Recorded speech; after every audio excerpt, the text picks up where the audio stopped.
Cinderella 2: Dreams Come True. And if you think that title is unbelievably boring and generic, well, you just summed up this entire sequel. Why do people think there needs to be more than happily ever after? That's a perfectly good ending. It's the most popular ending of all time.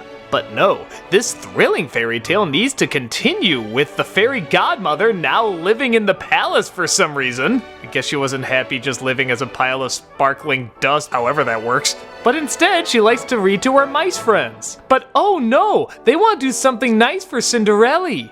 This is the major concern of the film. So she recommends that they make a book with all the fascinating stories that happen in the castle. That's right, all 3 of them. Because that's all that's worth telling in an hour and a half, and honestly, I don't even know if those are really worth telling.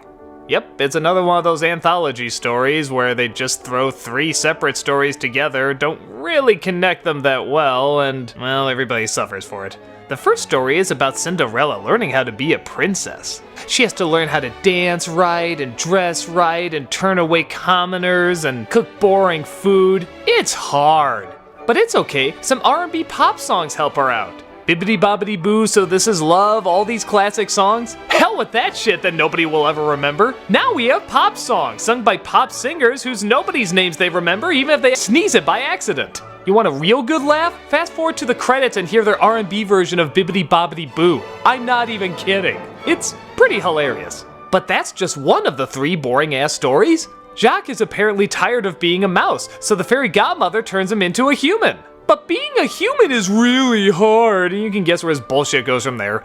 The last story is about her stepsister, Anastasia, wanting to get a date for the ball. The fact that any of them would go to the ball after everything that's happened is kind of funny, but what's even funnier is that Cinderella is totally okay with helping her out. Yeah, all that sabotaging, locking her in her room, all forgiven. Cinderella just wants her to discover how to be her true self. But being her true self is hard. This sequel in so many ways reminds me of Belle's Magical Journey, right down to all the stories that they try to tell and don't really tie them together. Is it quite as bad as that one? I guess not. I mean, the animation is 10 times better than it deserves to be. And give it some credit, they tried to tie it together even if it was really loosely, and they kept the stories really short, just down to 3. But big shock, none of these stories are really interesting and definitely not worthy of the title Cinderella 2. At least Beauty and the Beast didn't call it Beauty and the Beast 3. This is marketed as a direct sequel, and it's obviously not. It's just some stories they threw together. But come on, haven't you ever wanted to hear Cinderella say, "This hair? Ew." This hair? Ew. And haven't you ever wanted to see Lucifer wear a Rastafarian hat? Oh my god, what? Oh, it's so stupid! The only thing that's kinda likable in this whole thing, again, aside from the animation, is surprisingly Anastasia is kind of a likable character. I know I made fun of the fact that Cinderella helps her out, and yeah, technically in the story it doesn't really make sense, but the way they animate her and the way the voice acting is done, I do genuinely kind of feel sorry for her. It's the one thing I didn't really expect, and I guess it's actually done kind of okay. I don't know, I feel they did a surprising, if not sporadic, job of suddenly making her kind of likable. But what does it matter? They still put her in the same bullshit stories with the same misunderstandings that suddenly make everybody turn away and go, "Oh no, he doesn't love me," all that bullshit. This movie's stupid, this movie's pointless, this movie's dumb.